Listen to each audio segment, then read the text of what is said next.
Hey, Joe here. Today, I'm going to be working on installing the transmission cooler on the Eclipse race car. I'm going to be using this unit from Hayden Automotive. It's a pretty basic unit.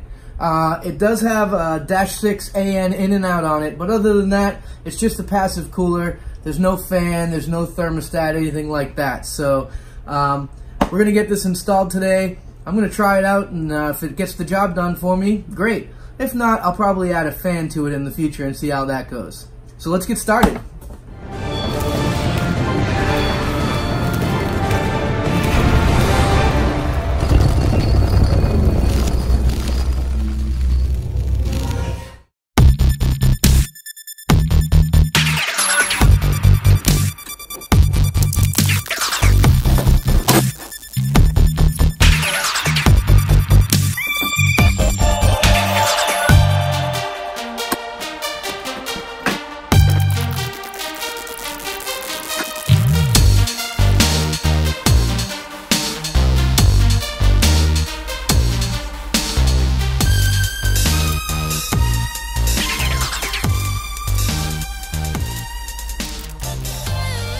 Alright, I think that's going to be the spot. I'm going to use some of this aluminum to make a bracket for this, so I guess I better get a measuring tape out.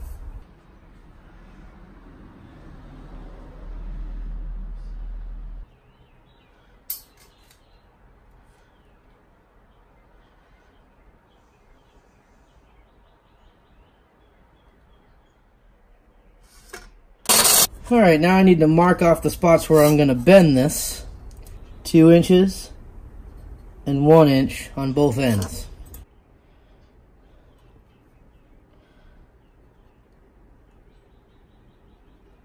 I don't have a real sheet metal brake or anything, so I'm just going to do what I can to bend this around the way it needs to be shaped.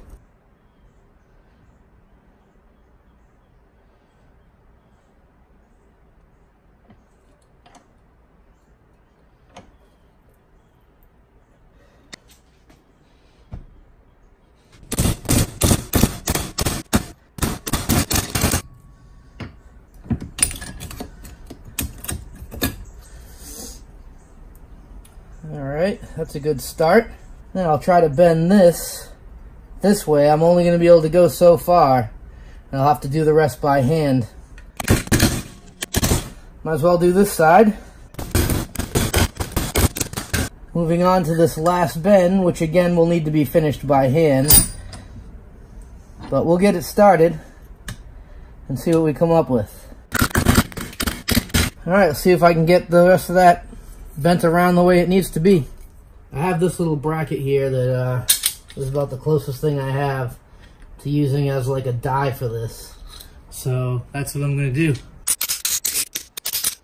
Just bend this the rest of the way with my hand.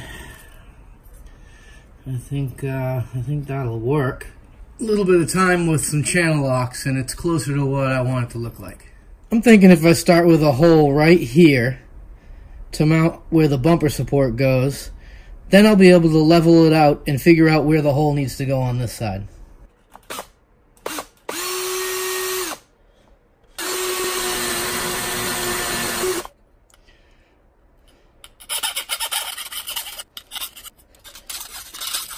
Alright, let's see how this fits. Go right there. That mark gives me the distance side to side. I just need to get the distance up and down. I'm going to try that and see what I come up with. That's 7/8 of an inch. Using my precision measuring skills and tools, this is what I came up with. And I'm going to drill that and see if it works.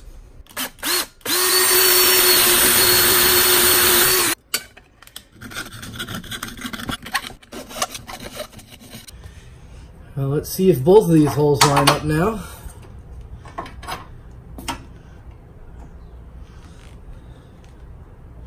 Well, it looks pretty good.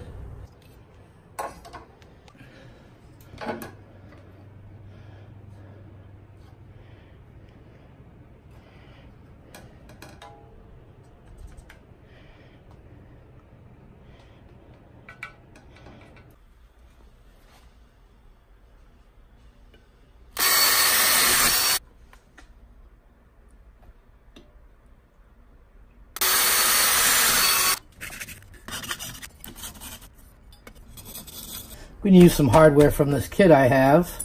This is going to work good like this. I can't really put this in this way because it's going to interfere with my mounting point here. So what I'm going to do is I'm going to just put this bolt in this way and put the nut on from the other side.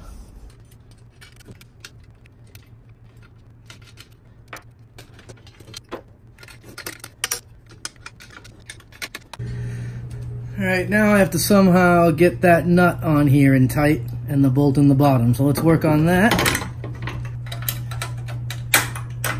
This one's going to be tricky. Oh, almost. Alright, just got to tighten those up. These cheapo wrenches from Harbor Freight, these long Pittsburgh wrenches, they come in handy sometimes. Worth getting. Here you can see what I'm working with for room. And it's not a lot.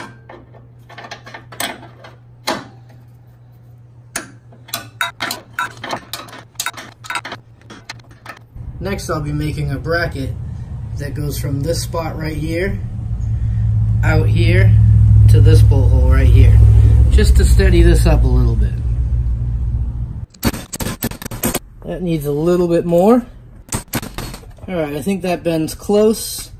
What I need to do now is cut this piece down right about there so that I can make my other bend right here.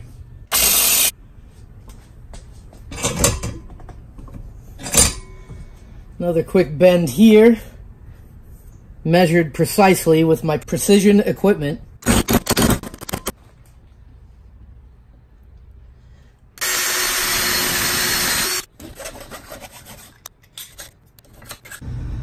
Alright, I'm going to go ahead and bolt this in right here so that I can mark the other side where the cooler is going to connect to it.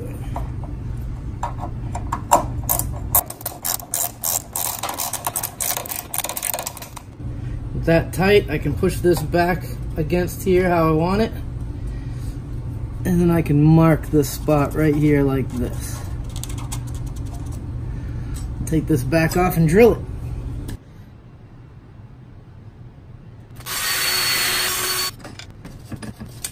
Alright, let's bolt this back in.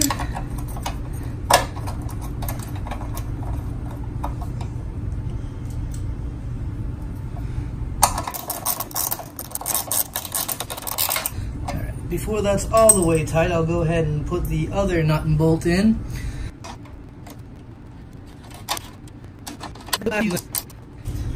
Alright, now this is really sturdy. This is actually sturdier than I expected it to be. This is just what I wanted. So next, I just got to build the lines that go from here through here to the transmission. First thing that needs to happen is these two factory nipples need to come off the transmission so I can put the AN adapters in there.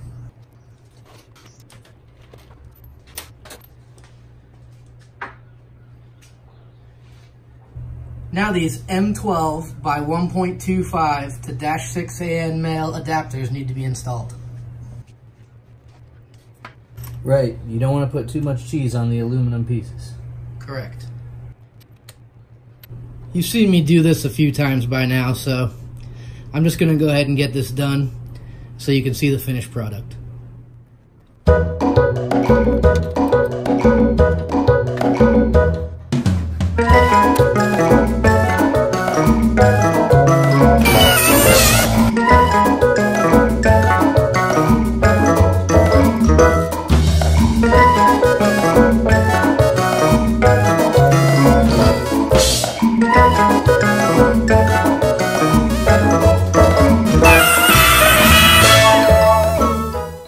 I like to screw this on here until the hose almost touches the back side of this threaded portion here.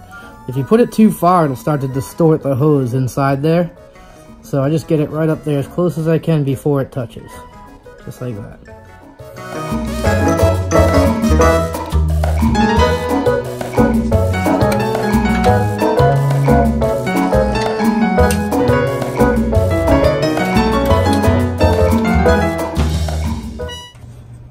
Alright, probably have to secure these somehow because these need to kind of come this way so they don't interfere with the shifter linkage. It's going to pass through right here. So these are going to be more like that, and that's going to work out good. All right, guess we better check to see if that bumper cover fits on there.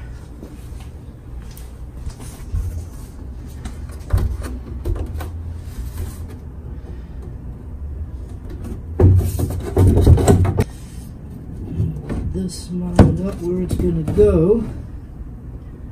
Plenty of room. You guys probably can't see. It's kind of dark under there. But that's going to work. So some of you are probably wondering why, if the whole front end of my car is blocked off, why do I bother with an intercooler in the front and a transmission cooler in the front? The reason for that is that puts weight out over the front tires, and that's what I need in this front-wheel drive car. So I considered putting the cooler under the passenger floor like some people do, but I wanted that weight up front, so I put it in the sort of traditional place if the front of your car is opened up for airflow. Anyway, that's enough transmission cooler for today. Thanks for watching, wrenchers. We'll see you next time. Put cheese on it.